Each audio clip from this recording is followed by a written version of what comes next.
Namaste, beautiful souls. Welcome back to my channel. This is Dr. Danny, physician astrologer. Today we are going to talk about this next full moon that's coming up.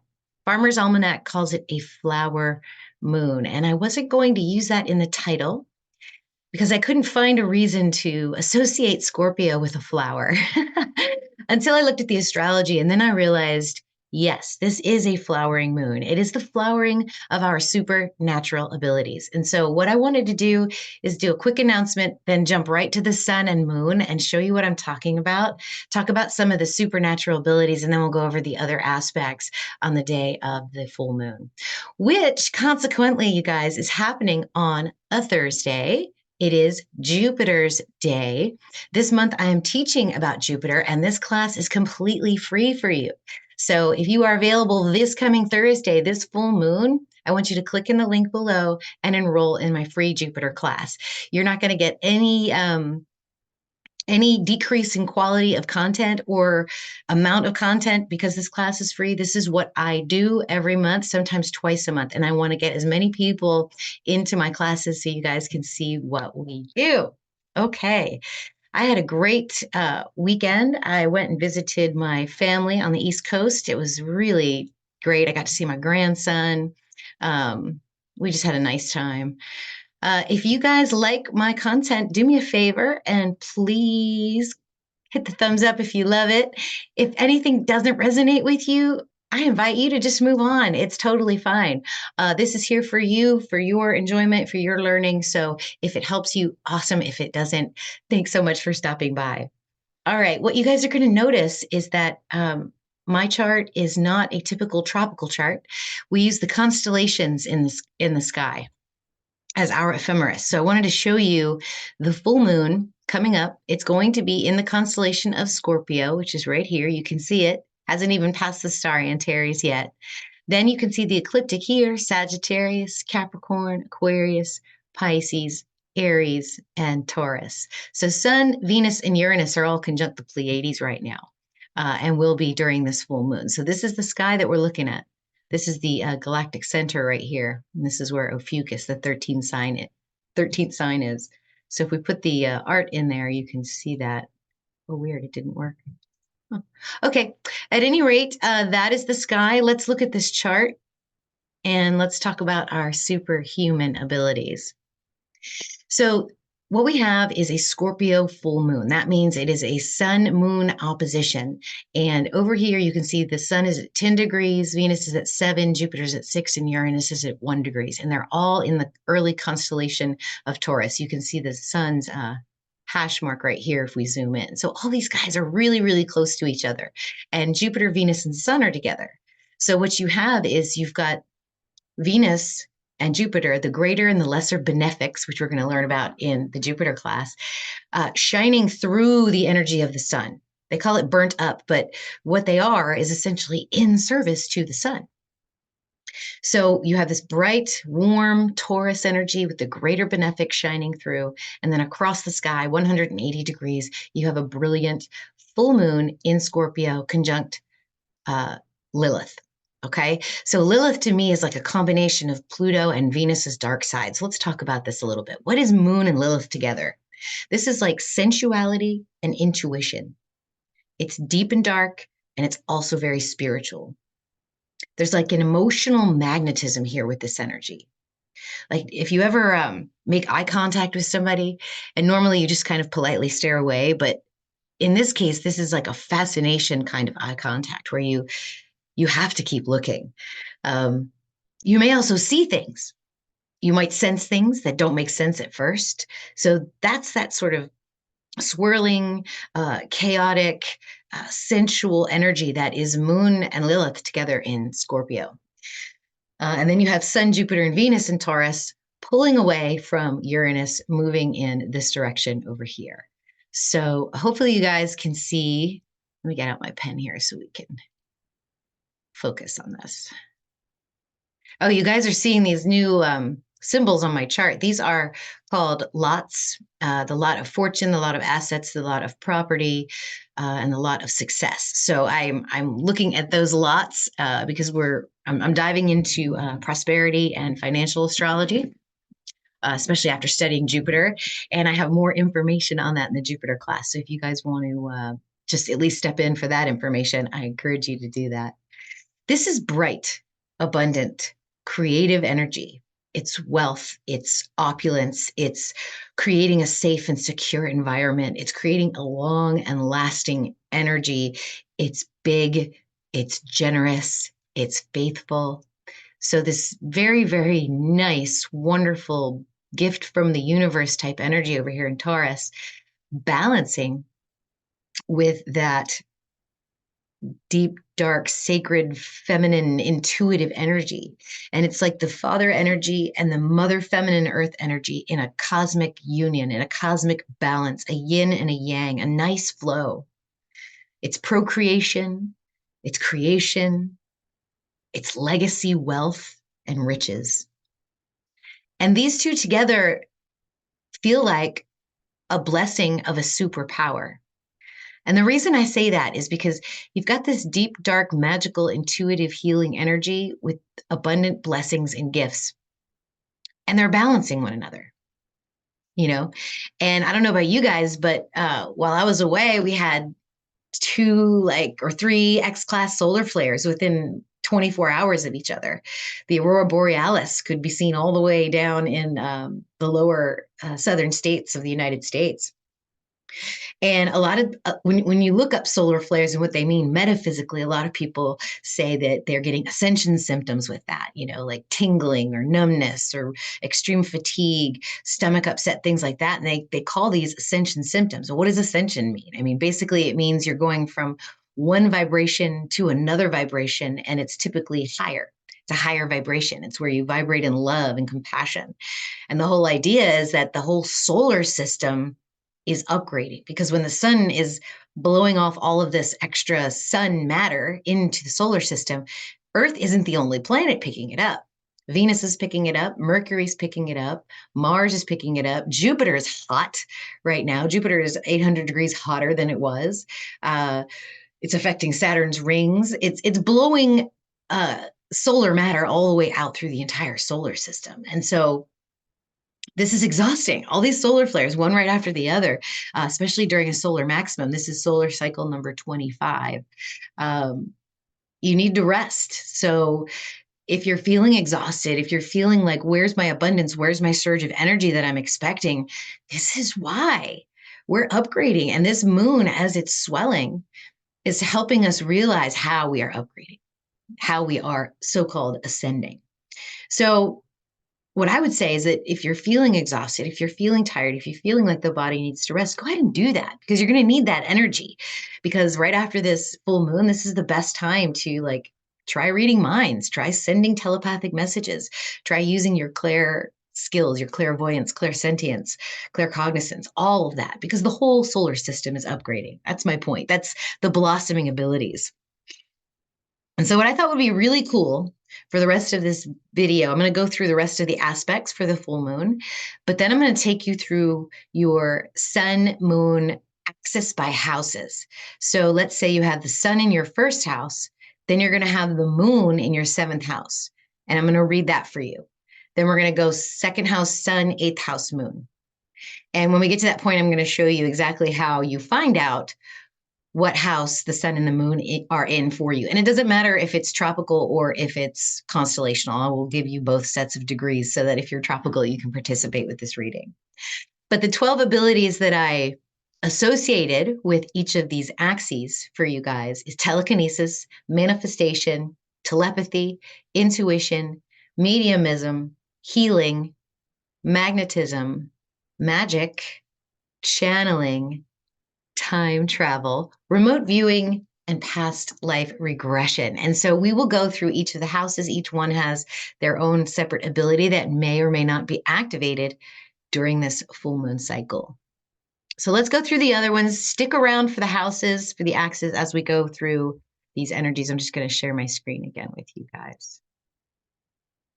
Subscribe if you're lurking too. And I think I'm supposed to tell you guys to hit the notification bell, because that way, when a new video of mine comes out, you are able to get the updates right away. Sometimes I'm pretty good. I can get the videos out in 3 to 5 days before the astrological event, sometimes even a week. But sometimes I just run up against a deadline, or sometimes I miss it. So definitely hit the notification bell. That way, when I drop a new video, you guys can see it. All right, the next aspect that I wanted to talk about with you is that Neptune is sextiling in a sextile with Sun, Venus, Jupiter. Wow. Okay, so a sextile, that's usually a very nice energy. It's an opportunity. Okay, so if Lilith and Scorpio with the moon wasn't like psychic enough for you or superhuman enough for you, let's add a little bit of Neptune, which attains enlightenment through everything that is possible.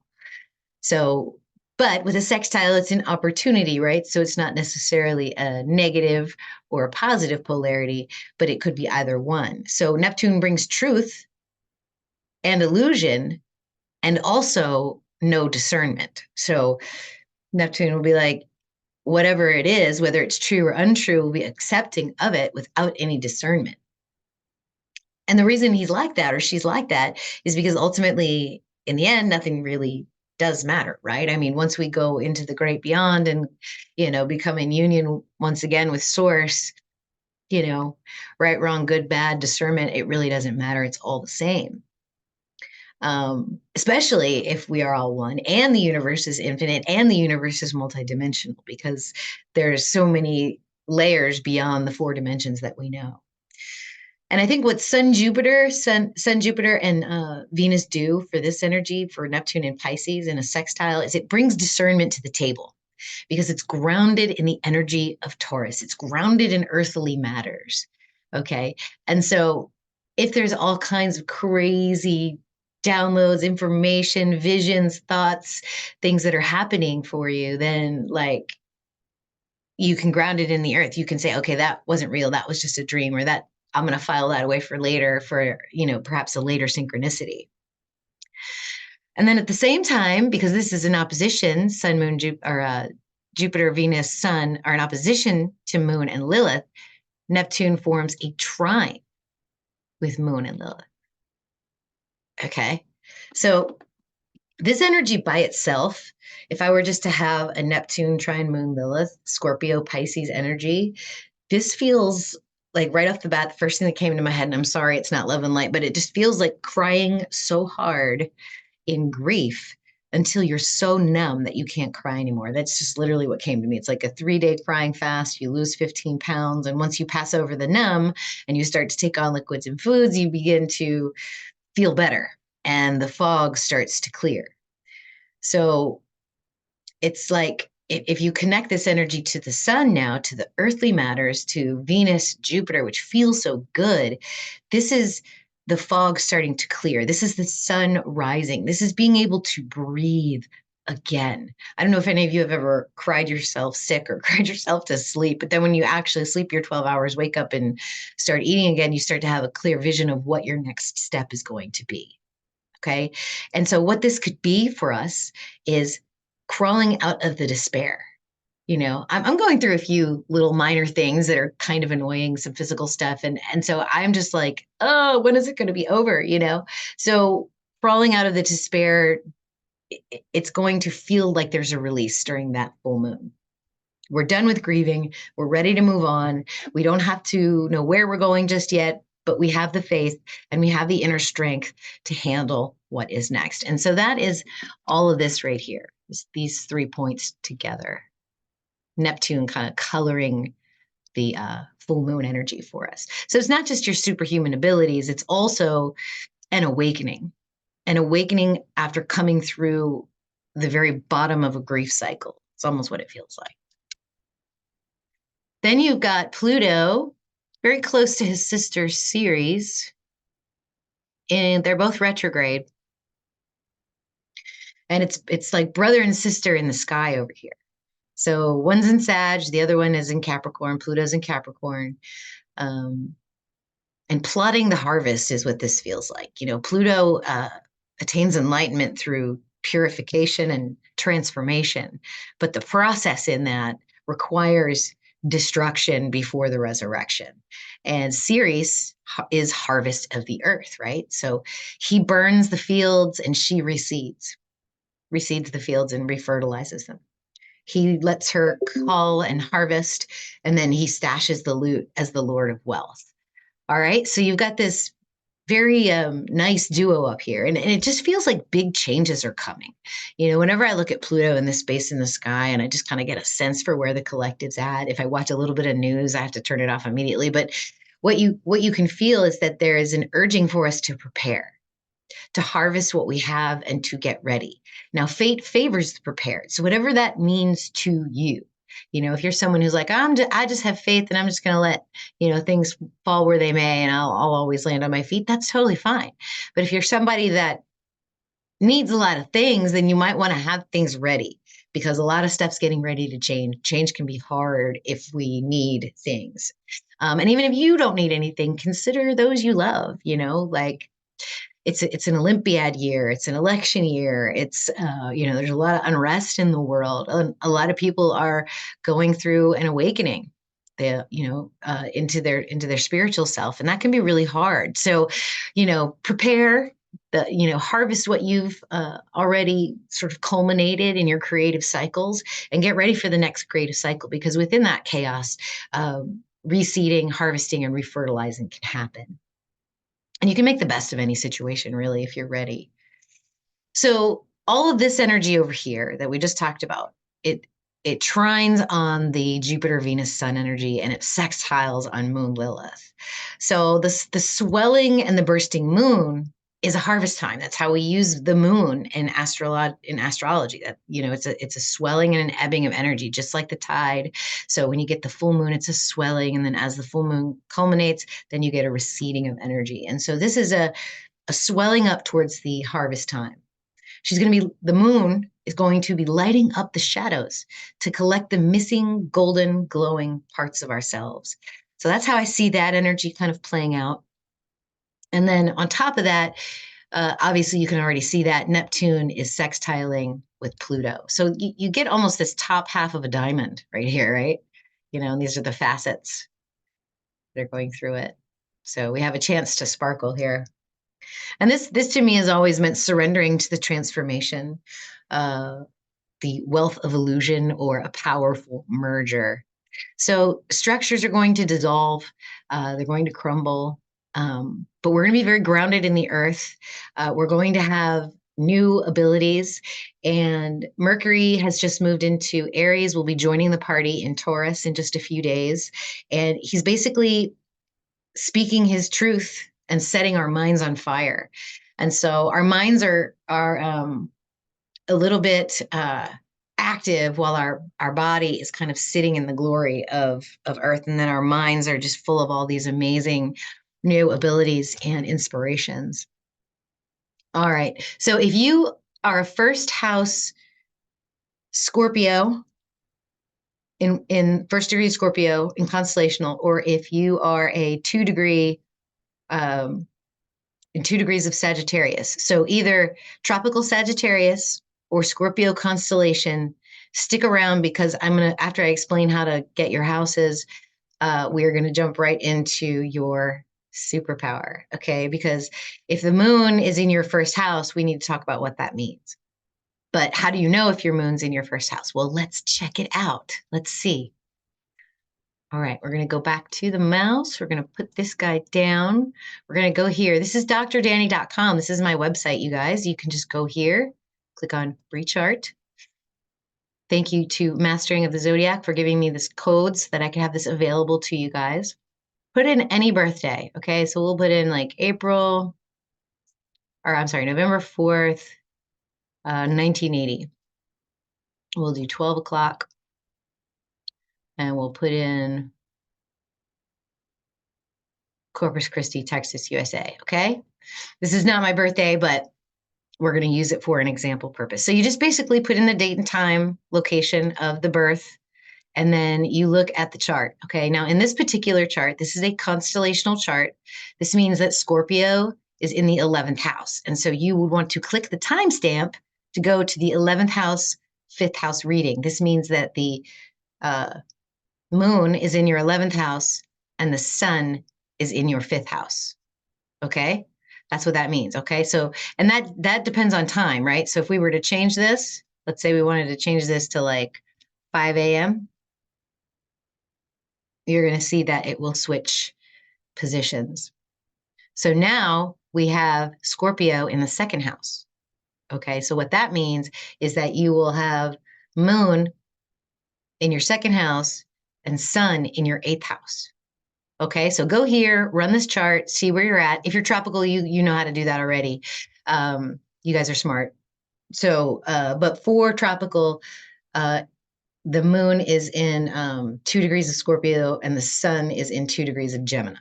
Okay, so that's what you tropical guys can use. All right, let me stop sharing and we'll get right into the first house. I'm not sure if I want to make these shorts or not. When I put the shorts out, the trolls come out and they're so mean. I don't know if I really like all that, but if you guys want shorts, put it in the comments, let me know, and I will go through the energy of cutting these up into shorts for us and having them available on YouTube. If not, let's get started, okay? So if your moon is in the first house and the sun, Jupiter and Venus are in the 7th house, you guys can bend the spoon. Yes, that's right. Telekinesis, levitation, you can move the outside world. Your relationship with your environment, it's you versus the reality that you're in, right? So these things are possible if you begin to understand that as a creator, spirit, going through a physical manifestation, you make the rules, even the rules of physics. So I want you to recall the movie The Matrix when Neo was being tested to see if he was the one. He was in a room full of children and they were trying to see if they could bend the spoon. And they said to him, well, you have to realize that there is no spoon. You are the spoon. Okay. So 1st house, moon, 7th house, sun, Jupiter, Venus. Your superpower is telekinesis. All right. 2nd house. 2nd house, moon in 2nd house, sun, Jupiter, Venus in the 8th house. This is the house where you know how reality works. You're very good at manifestation and you're only going to get better. So the issue may be knowing exactly what you want. And that's where there's a huge discrepancy because what we think we want and what we actually want, what our higher selves want, can be very different. So we are all guided. You have to trust your inner guidance. You have to know that that comes from the highest possible source, the highest possible you, the highest possible timeline that you're living on. And get your ego mind out of the way because your superpower is manifestation. You think it and it becomes reality. Okay, 3rd house. 3rd house, moon, and then sun, Jupiter, Venus in the 9th house for this full moon. There's too many coincidences for your superpower to be a coincidence anymore.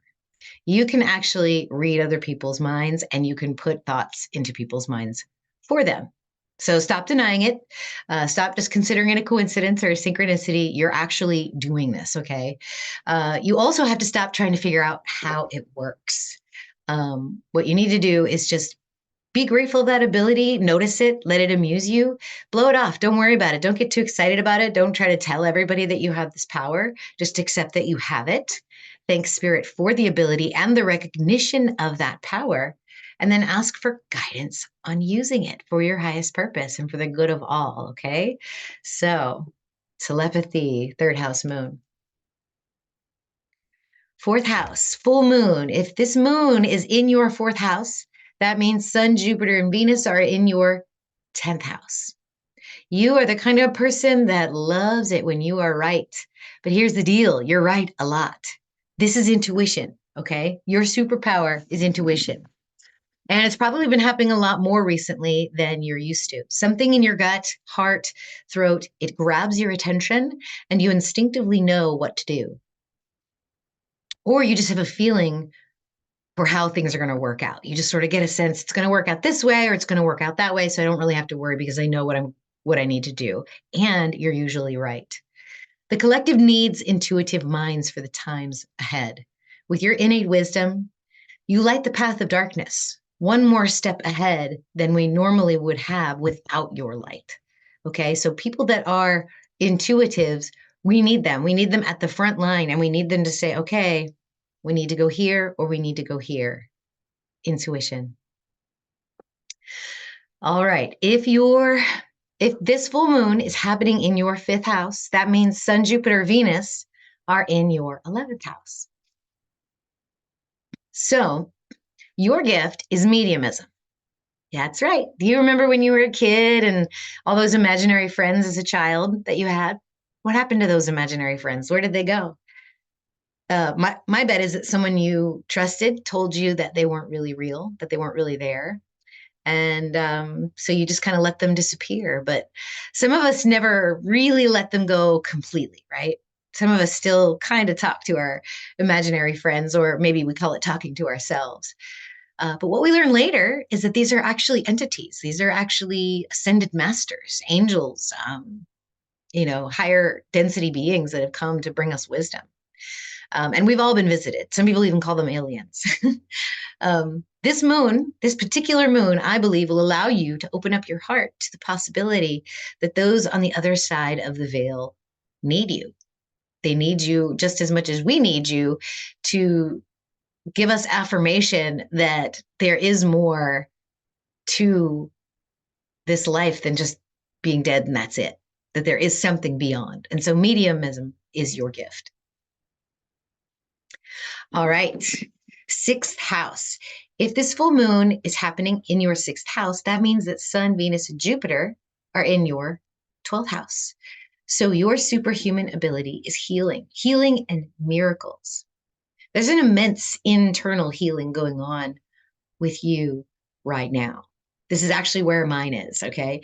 This is truly unmanifested work waiting to be birthed and waiting to be emerged. You can probably tell. I mean, I'm a very active, antsy person, and I can't be active right now. Everything in the universe just stops me from doing too much at one time. It's very hard for my mind. But there's a miracle in store for us. It's for us and for those that we will help in the future. So hang on tight, Moon in sixth house. Your ability is healing of yourself internally and healing of the world externally. All right. Full moon, seventh house. If this full moon is happening in your seventh house, that means that Sun, Jupiter, and Venus are in your first house. So your superpower is magnetism.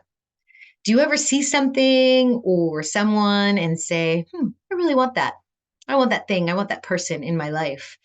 And have you ever noticed that whenever you need it, you can't get it? So when you say, I really would want that, eventually it just sort of shows up. Whereas if you're like, I really desperately need that, you can't get it. So it's super interesting because it's like the law of opposites. And you have this ability because you've got the moon in the seventh house, which is just sort of feeling into the flow, feeling into balance. And you see something that you want that pleases you. You say, yes, I want that. And then you move on to the next thing. And eventually what you want kind of just shows up. It's magnetism. It's brought to you. So it's literally yours. Whatever you desire, not what you need, but what you desire should come to you. So this lunation merges you with your desires. So work on that. But try not to have too much attachment to what it is that you desire and don't need it. I hope that makes sense. All right. So if this full moon is happening in your eighth house, that means that Sun, Venus, and Jupiter are in your second house. This is the ability to do magic. So spells and rituals, lighting a certain candle, reciting mantras, affirmations, intentions, those sorts of energies. This creates a laser focus for you. It allows you to channel the energy of intention of the thing or the result that you desire into a symbolic action that you can take. Ritual is very important. So if we're talking about religion, the ritual of going to the place at a certain time on a certain day, doing certain things in a certain order, that's all ritual. That's all part of the organized part of it. And that helps to focus people's attention on what their intention is, because where your attention goes, intention and energy flow. So your faith in this flow of energies heightens your ability to move mountains with the wave of your hand and a wish. Okay. So 8th house moon, because Lilith is right there. It's just really, really magical energy for you guys. All right. If the moon, the full moon coming up on the 23rd, is in your 9th house, that means that Sun, Jupiter, and Venus are in your 3rd house. Now, you're probably listening to me because you've had a lot of prayers answered lately, both conscious and unconscious prayers. This is channeling. Someone or something is communicating with you and through you. And the way channeling starts is through synchronicities. You get messages from the outside. And then eventually, if you pay attention to those synchronicities, if you pay attention to what you were thinking about before the synchronicity, that is very likely a channeled message, a download, so to speak. Okay. You don't have to give it a name. It doesn't have to be from an angel, but the ability to channel higher knowledge that isn't part of your small organic brain is what triggers synchronicities. Okay. So you feel it deep within your soul when these messages come through. They couldn't have possibly come from your little earthly mind. And sometimes when this starts happening, you start to feel a little bit like you're going insane, even though synchronicities are a really cool thing to see. So that's not what's happening. You're not insane. You're actually channeling. It's like an internet search, only all you have to do is close your eyes and ask the question. And then suddenly you're writing, you're speaking, you're singing the words and the messages of the divine. Okay? So channeling. All right. If you have this full moon happening in your 10th house, that means that Sun, Jupiter, and Venus are in your 4th house. This special superhuman ability is time travel. And I don't mean getting into a time machine and traveling to, 1776 to see what the American Revolution was like. This is the ability to work and to get results on multiple different timelines. Yes, that's right. We live in a multiverse, my friends. So the timeline that you're sitting in right now, listening to me, watching me, absorbing my information, that is one timeline. On another timeline, you're doing your chores. On another timeline, you're writing that proposal. On another timeline, you're calling your mother. Okay. So there is a way for people like you with this energy to do multiple things on multiple different timelines, to let the universe work for you. I hope that makes sense. So, how do you do that? Well, all you have to, so one of the coolest tricks you can do is just practice by going into the past. So you can go back into your own past, into the timeline that you're remembering right here and right now, and you can make edits. You can go back to a time where maybe you were embarrassed or maybe you felt weird about something, and you can go back and you can rewrite what actually happened. And what that does is it heals you and it heals others. So yeah, you can go back in before your life. You can go into the future. You're basically acting as your future self to your past self.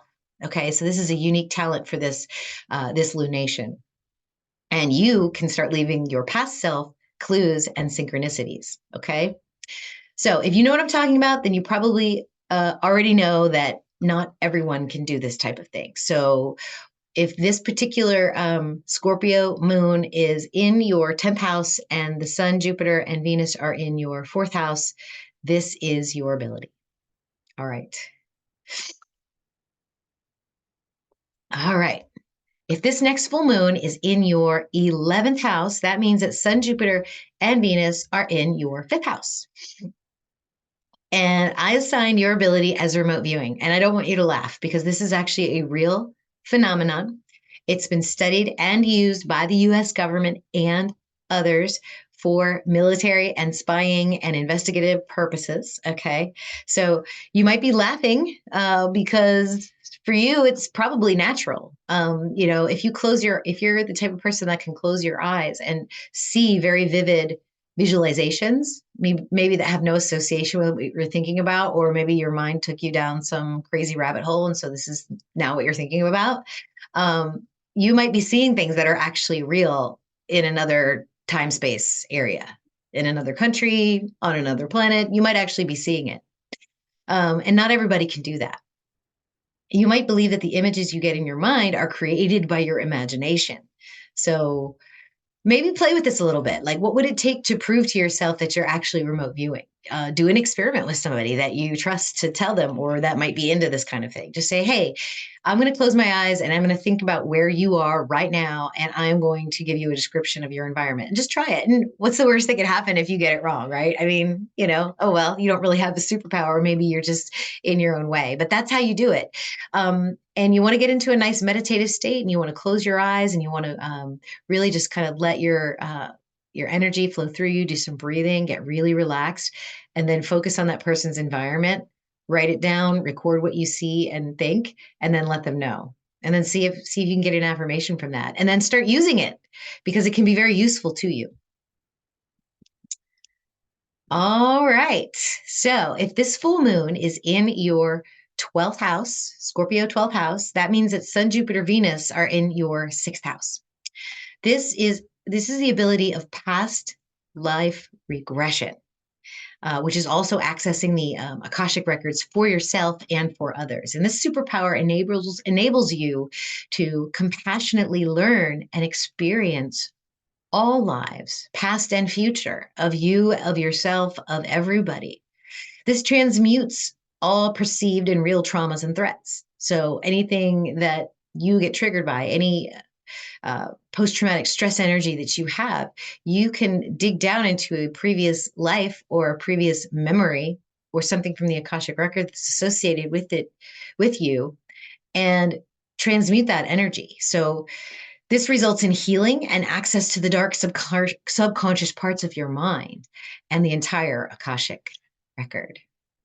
Okay, guys. So I hope to see you in that Jupiter class this Thursday. It's going to be amazing. We already have almost 50 signed up. So if I get up to 80, I'm going to upgrade my Zoom so I can have more than 100 people. All right. So like this video if you love it. Subscribe if you're lurking. Join the Fellowship of 13 Signs. And until the next video, namaste. I love you all.